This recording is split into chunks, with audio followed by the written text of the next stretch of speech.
We fucked up, guys. We fucked up. I don't know what this means. Looks like some kind of hot dog with heat waves coming out of it. Or maybe it's an engine blown. Who knows? Never seen that. An ID3 overtaking me? What? Well, shit.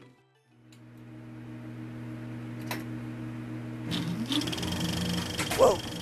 Hello. Hello and welcome again.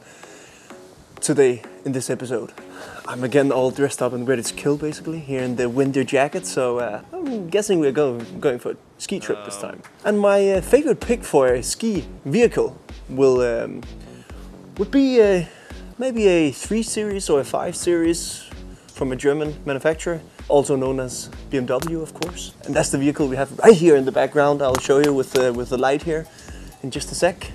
Oh, you can see it now. And it's obviously all dark here, so you can't see shit, but you just have to imagine this magnificent piece of motor vehicle. As you all know, a 5 Series BMW is perfect for this, but also quite an easy challenge. So, so what would be the worst nightmare for a petrolhead like me? That would definitely be driving an electric car.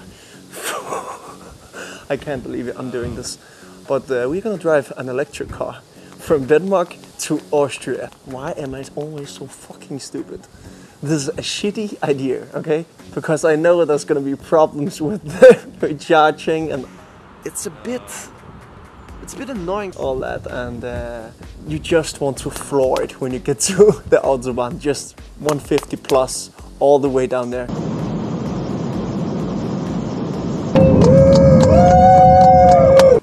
And now I have to be all conservative and all looking at my graphs. Oh, how's the electric car doing? Oh, wish me luck. But we're also doing this just to make a challenge, a statement. Is it any slower if you really are smart about it, driving the electric car? Or is it just bragging rights from me and all the petrol heads out there?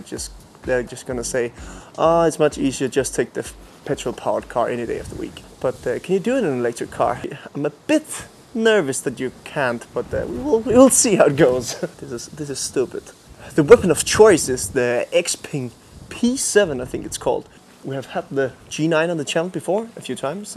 One with the 300 volt system, or 800 volt system, can charge very fast. But this is not quite as fast, but it's, on the other hand, much more slippery through the wind.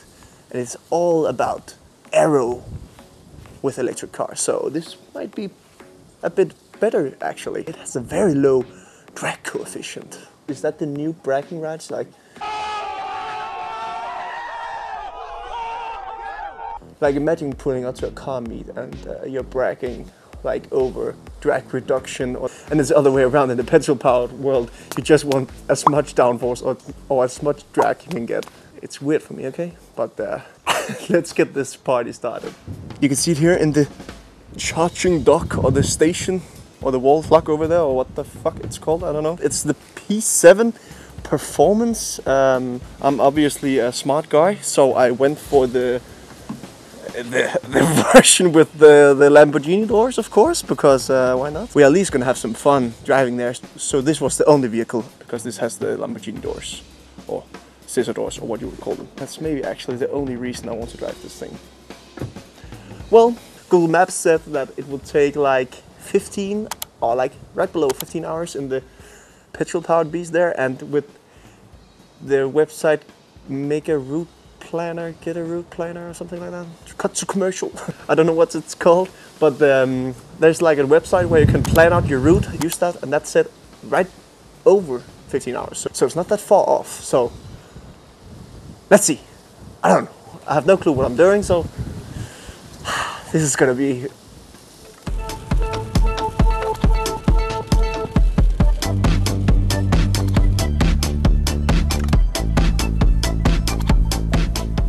Okay, so at this point it has been absolutely horrendous weather in 12 hours. It has been raining like non-stop. And it's finally clearing up, and it's finally daytime again. It's not night anymore, and it's giving me time to actually make some video footage for you guys. Right now we are at a charging stop, of course, because is what you have to do, right, in the electric car. But we are not far off pace. We are quite good on pace, actually. Okay, so now we're on the road here, driving in the Xpeng. Oh, it's gonna be a long run. Jesus. But the first thing you actually notice in the P7 is that this vehicle is so damn quiet. You're just floating. There is no sounds whatsoever from the outside world. It's incredibly quiet, actually. Good job on the insulating part. That's maybe also why this vehicle is so heavy, though. Or the batteries. Could be both.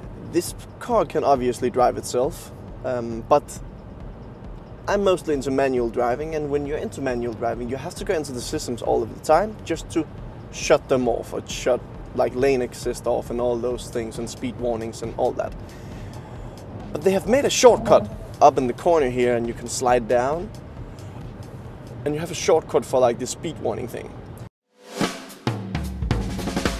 When you're driving an electric car, you have to be a bit of a scientist almost, because you have to measuring out graphs, and the most difficult part is actually to make your third-party charging apps match with your location, match with your car's estimated range, and that give it GPS in there. Not at all times in all cars you can preheat the battery to match with the charging. Yeah, you can hear where this is going. It's a bit annoying from time to time. This is not a brand commercial for Ionity or anything, but Ionity actually is a very easy charging station to use, because it's just like almost like the Tesla ones. It's just a plug-in, pretty much go on the app, and it's easy. Most of the other charging stations can learn from that, because Ionity is writing numbers on the charging stations. So this is number 1, easy to start and stop.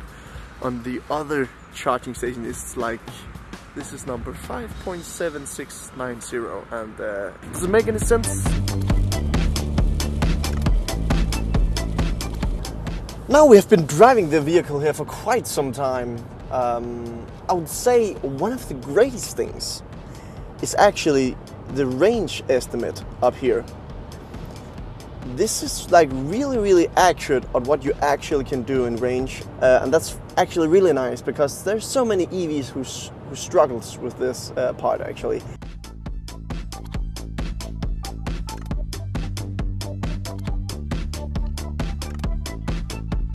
The doors, it's such a party trick. It just makes you happy all the time. It's definitely one of the things where I would definitely pick this vehicle. It's because it's different, and you have so many people coming up to you and saying, "Oh, that's cool," or I had this one guy say, "Oh, that's the James Bond doors," or I can't remember a car with scissor doors, only with explosive seats. They're taking a bit of a piss on everybody just to make this feature.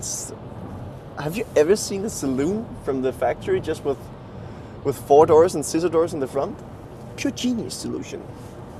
Not the fastest, but definitely flamboyant and fun. I like flamboyant and fun. Okay, we're back in business, brothers and sisters. Guess what? We fucking made it. We made it! Look at the mountains. And the car is still here. Still all in its glory with the lovely scissor doors, of course. Nothing less, nothing more. Okay, so how was the trip? You may ask. Was it a bad idea? Yes. Yes, it was. It's not that I didn't try to plan out the route as good as possible. I actually tried. I used EV Planner, Route Planner, what it was called, and I tried my best to not floor the vehicle at any moment. I actually kept it out of sport mode all the time. Are we ready for some quick acceleration out the gate? Okay, here it comes. Let's go. Jesus. That's 130. Okay, back to efficiency mode. I can't afford losing all this range. I went to the X pedal mode, which is like the regenerative braking mode. Very good for consumption. And so it took a bit longer than expected. It took 17 hours, 1,000 kilometers, 1,100. So that's a bit, you may say. You could have done that in probably 15 hours, Google Maps said. In a gas-powered car, the one I would prefer for this kind of trip. Of course, always. But it's not that the ride or the car is bad. It's just that you have to plan out so much. You have to...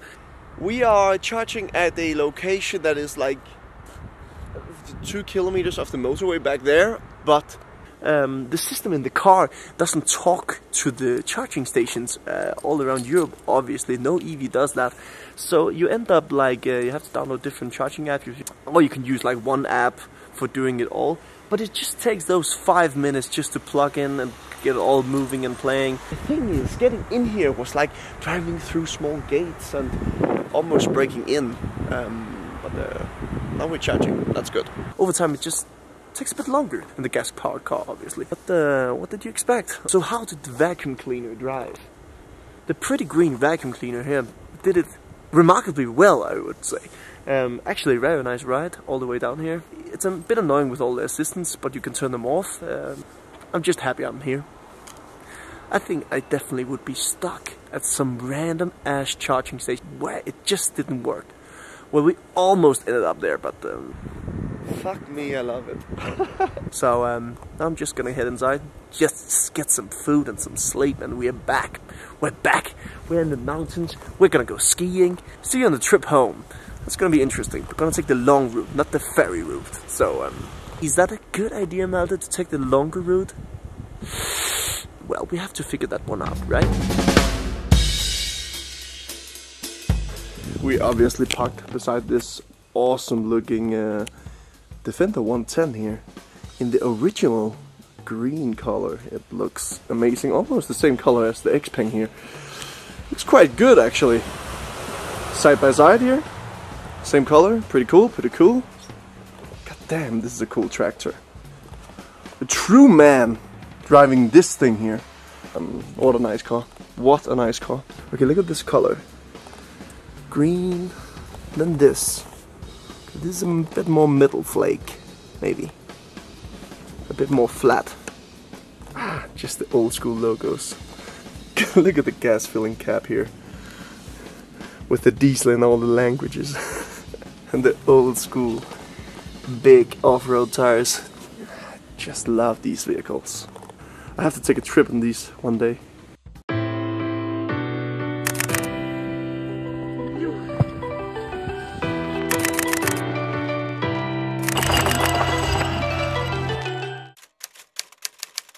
While being here in Austria, we figured, why not have a bit of a laugh and maybe see how St. Anton reacts to the Lambo Doors of the Xpeng. So in that case, I asked my dad kindly to just simply drive me around and stop at random locations while I was hiding with a camera. So here we go. Round 1.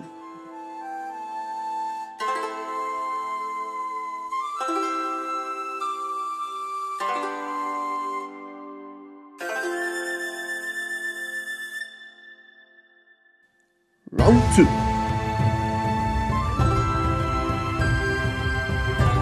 Round 3. Final round.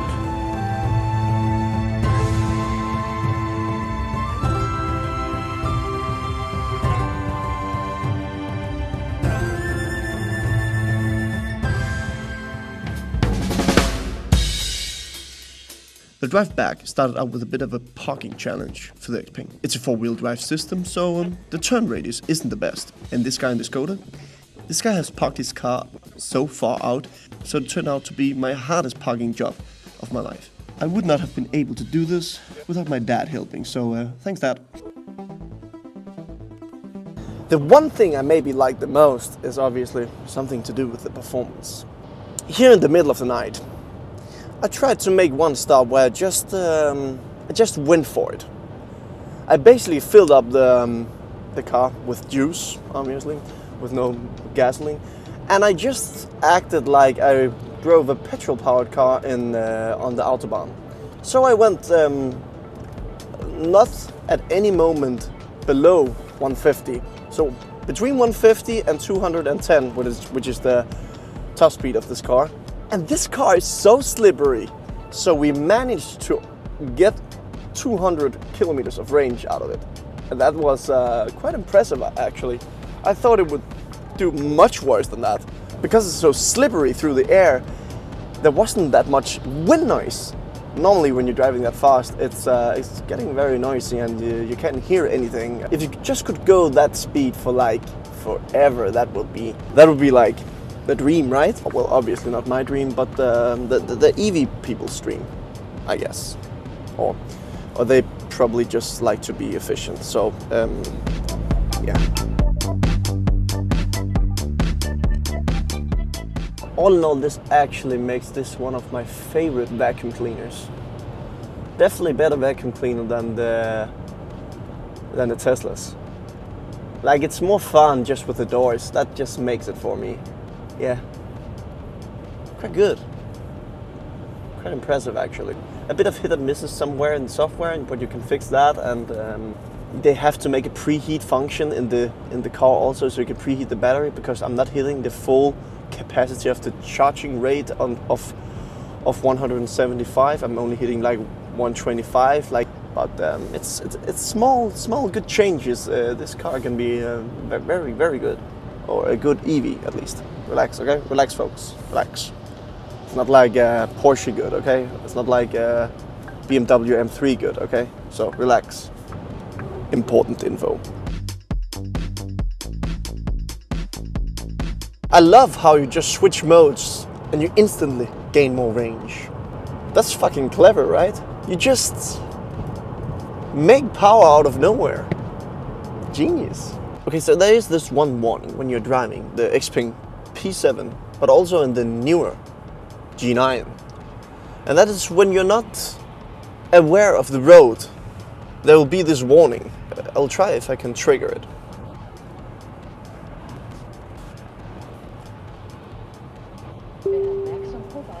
There it is. Okay, so this warning will come up if you are looking away, which is totally illegal. Unless if it is a gorgeous bird, of course. The thing is, you really get tired of this notification over time. So my solution, from me, personally, to Xpeng, is always just having a chewing gum. That is also nice. Always have a fresh mint, just good breath is like, that's key first impression to meeting people. Okay, but you have your gum, and there is this camera in here. You just take your gum, place it right on top. Problem solved. Now you just obstructed the camera, and you'll only get a warning message in the screen in here. Perfect solution, I would say. I'm such a genius sometimes.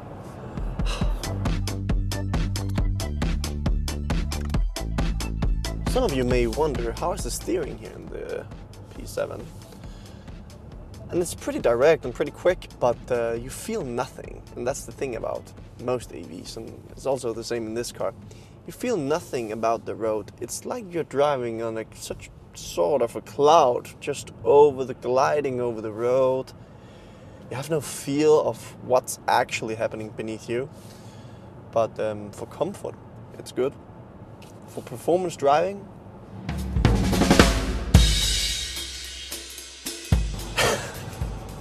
we fucked up, guys. We fucked up. I don't know what this means. Looks like some kind of hot dog with heat waves coming out of it. Or maybe it's an engine blown. Who knows? My foot is already flat to the floor. There's nothing happening. Come on! At least it's on the home stretch, so no problems. We made it. So of course I'm the one just destroying it. So there's this engine, or like this electric motor with heat waves. I'm in kind of a limp mode where I can only go like 87 kilometers per hour. Well, I'm quite happy that this didn't start like Austria and you have to drive 1,000 kilometers back to Denmark at this speed, because that would have been insane. Insanely stupid and insanely slow. How am I always this unlucky? We are totally in a limp mode. Everyone is basically overtaking us. Never seen that.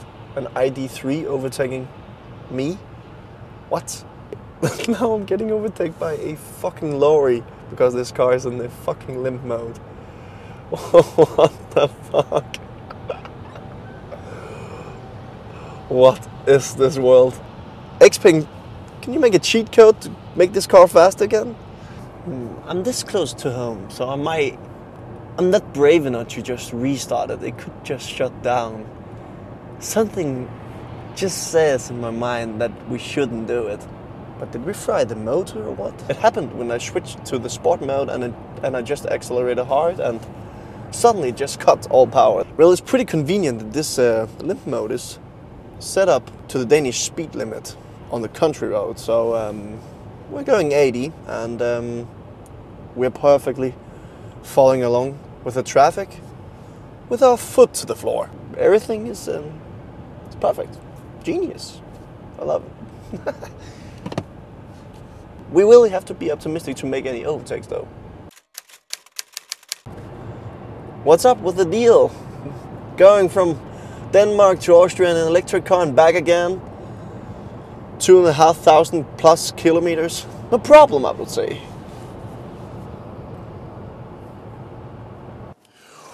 We're back! We are finally back! Okay, now let's test out if I can get this car to fully function again. Shut off the car and the door squeaking a bit after such a long run. Okay, turn it off, turn it off. Shut it down, shut it down. Okay, now car, relax. Relax. And now we will go for it. The double scissor door trick. Always gets me by surprise. Okay, let's see. And the problem is still there. It doesn't look good, does it? I maybe have to call the Xpeng guys. Joachim, he's gonna sort this thing out. He's the mastermind, right?